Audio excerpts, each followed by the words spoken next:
டூடி entertainment Surya Jyothika தயாரிப்பில் பிரேம்குமார் இயக்கத்தில் கார்த்தி மற்றும் அரவிந்த் சாமி நடிக்கும் மெய்யழகன் செப்டம்பர் 27 முதல் உங்கள் அபிமான திரையரங்குகளில். விடுதலையான செந்தில் பாலாஜி இப்போது சென்னை நகருக்குள் வந்து கொண்டிருக்கிறார். அவருடைய வாகனத்தை பின்தொடர்ந்து நமது செய்தியாளரும் காட்சிகளை தந்து கொண்டிருக்கிறார். செந்தில் பாலாஜி முதலில் எங்கே செல்ல போகிறார் அப்படின்றது கேள்விக்குறியாக இருக்கிறது. காரணம் என்னவென்றால் 471 நாட்கள் அமலாக்கத்துறை சிறை இங்கெல்லாம் இருந்துவிட்டு இப்போது செந்தில் பாலாஜி அவர்கள் எங்கே செல்வார் அப்படின்ற கேள்வி ஏற்பட்டிருக்கிறது. இந்த சூழலில் முதலமைச்சர் டெல்லிக்கு சென்றிருக்கிறார் பிரதமரை சந்திப்பதற்காக. அதனால் முதலமைச்சருடைய சந்திப்பு நடைபெறாது. இது நாளைய தினத்தில் நடப்பதற்கான வாய்ப்பு இருக்குது. இந்த சூழலில் திமுக மூத்த முன்னாள் நிர்வாகிகளை சந்திக்க போகிறாரா அப்படின்ற கேள்விகள் இருக்குது. முதல்ல இதற்கிடையில் அவருடைய உடல்நிலையை பரிசோதனை செய்து கொள்வதற்காக மருத்துவமனை செல்வார் அப்படின்ற தகவலும் தெரிய வருகிறது. செய்தியாளர் ரமேஷ் கூடுதல் விவரத்தோடு இருக்கிறார். ரமேஷ், இப்போ செந்தில் பாலாஜி விடுதலையாகி வந்து கொண்டிருக்கிறார். செந்தில் பாலாஜி முதல்ல எங்கே செல்வார் அப்படின்ற எதிர்பார்ப்பு இருக்கிறது. அவருடைய அடுத்த கட்ட நகர்வு என்ன? வணக்கம். 471 நாட்கள் சிறைவாசத்துக்கு பிறகு முன்னாள் அமைச்சர் செந்தில் பாலாஜி இன்று விடுதலையாகி இருக்கிறார். சென்னை அருகே இருக்கக்கூடிய அந்த புழல் சிறை ஜெயிலில் இருந்து புறப்பட்டு விடுதலையானதற்கு பிறகு முன்னாள் அமைச்சர் செந்தில் பாலாஜி இப்போது வாகனம் மூலம் சென்று கொண்டிருக்கிறார். முதலாவதாக மறைந்த முன்னாள் முதலமைச்சர் கருணாநிதி நினைவிடத்திற்கு வந்து அஞ்சலி செலுத்திவிட்டு அதற்கு பிறகு மந்தைவெளி திருவேங்கடம் சாலையில் இருக்கக்கூடிய அவருடைய இல்லத்திற்கு செல்ல இருப்பதாக தகவல் என்பது தெரிவிக்கப்பட்டிருக்கிறது. இதுதான் இன்றைய திட்டமாக இருக்கிறது. முதலமைச்சர் மு.க. ஸ்டாலின் நாளை சென்னை திரும்பியதற்கு பிறகு முதலமைச்சரை சந்திப்பார் என்ற ஒரு தகவலும் வெளியாகி இருக்கிறது.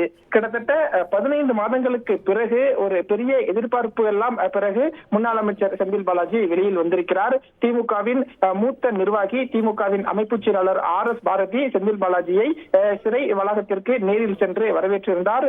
திமுக தொண்டர்கள், செந்தில் பாலாஜியின் ஆதரவாளர்கள் எல்லாம் செந்தில் பாலாஜிக்கு ஒரு உற்சாக வரவேற்பு கொடுத்ததை பார்க்க முடிந்தது. செந்தில் பாலாஜியும் சிரித்த முகத்துடன் சிறை வாசலில் இருந்து வெளியே வந்த காட்சிகளை எல்லாம் பார்க்க முடிந்தது.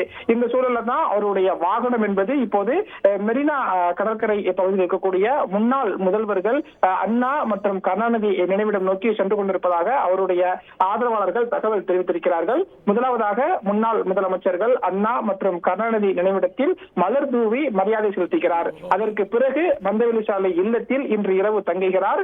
நாளைய தினத்தை பொறுத்த வரைக்கும் அமலாக்கத்துறை அலுவலகத்திற்கு நேரில் சென்று அவர் கையெழுத்திடுவார் என்ற ஒரு தகவலும் நமக்கு கிடைக்கப்பட்டிருக்கிறது. நாளை இரவு 8 மணி அளவில் முதலமைச்சர் திரு மு.க. ஸ்டாலின் சென்னை திரும்பியதும் முதலமைச்சரின் முகாம் அலுவலகத்தில் செந்தில் பாலாஜி முதலமைச்சரை நேரில் சந்திப்பார். அப்போது ஒரு ஆலோசனை இருக்கும் என்ற ஒரு தகவலும் தெரிவிக்கப்பட்டிருக்கிறது. முதலமைச்சர் சந்திப்புக்கு பிறகாக அமைச்சரவை மாற்றம், செந்தில் பாலாஜி எப்போது அமைச்சராக பொறுப்பேற்பார் என்ற தகவல் எல்லாம் நமக்கு அடுத்தடுத்து கிடைக்கப்பெறும். இதுதான் இப்போது அவர் உடன் இருப்பவர்கள் நமக்கு சொல்லக்கூடிய தகவலாக இருக்கிறது. ரமேஷ், இப்போ செந்தில் பாலாஜியை வரவேற்பதற்காக 5 சட்டமன்ற உறுப்பினர்கள்லாம் அங்கே போனாங்க, திமுக அமைப்பு செயலாளர் போனாங்க அப்படின்றதெல்லாம் நம்ம பார்த்தோம். கட்சியினர் மத்தியில் குறிப்பாக வந்து கொங்கு மண்டலத்துடைய தளபதியாக அவர் செயல்பட்டார் அப்படின்லாம் சொல்லப்பட்ட சூழலில் இந்த வருகை, செந்தில் பாலாஜியுடைய வருகை எந்த அளவுக்கு உற்சாகத்தை ஏற்படுத்தியிருக்கு கட்சியினரிடம்? காலையிலேயே நம்ம திமுகவினுடைய மூத்த நிர்வாகிகள் அதே போல கரூர் மாவட்ட நிர்வாகிகளிடம் கேட்டபோது முன்னாள் அமைச்சர் செந்தில் பாலாஜியினுடைய வருகை அவர்கள் வரவேற்பதாக சொல்லியிருக்கிறார்கள். குறிப்பாக திமுகவின் 2ஆம் கட்ட தலைவர்களிடம் நாம் பேசிய போது முன்னாள் அமைச்சர் செந்தில் பாலாஜி சிறையில் இருந்து வெளியே வந்ததற்கு பிறகு அவர் தன்னுடைய பணியை, ஏற்கனவே செய்து கொண்டிருந்த பணியை அவர் மீண்டும் தொடருவார் என்ற ஒரு தகவலை தெரிவித்திருக்கிறார்கள்.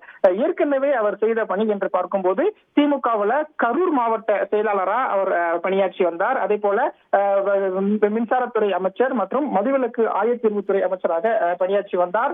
அதே போல திமுகவில் கொங்கு மண்டல பொறுப்பாளராகவும் பணியாற்றி வந்தார். கோவை, சேலம் உள்ளிட்ட திமுகவின் கொங்கு மண்டல முகமாக செந்தில் பாலாஜி இருந்தார்.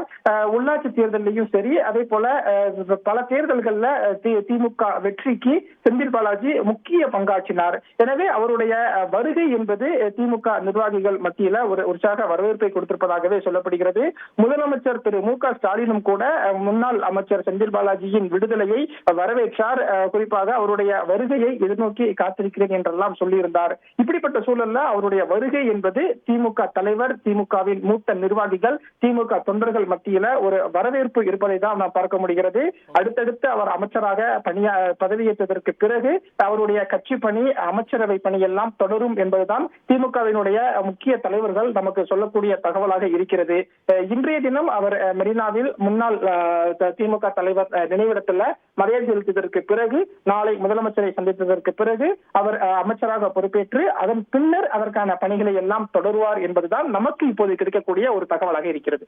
2D என்டர்டைன்மெண்ட் சூர்யா ஜோதிகா தயாரிப்பில் பிரேம்குமார் இயக்கத்தில் கார்த்தி மற்றும் அரவிந்த் சாமி நடிக்கும் மெய்யழகன் செப்டம்பர் 27 முதல் உங்கள் அபிமான திரையரங்குகளில்.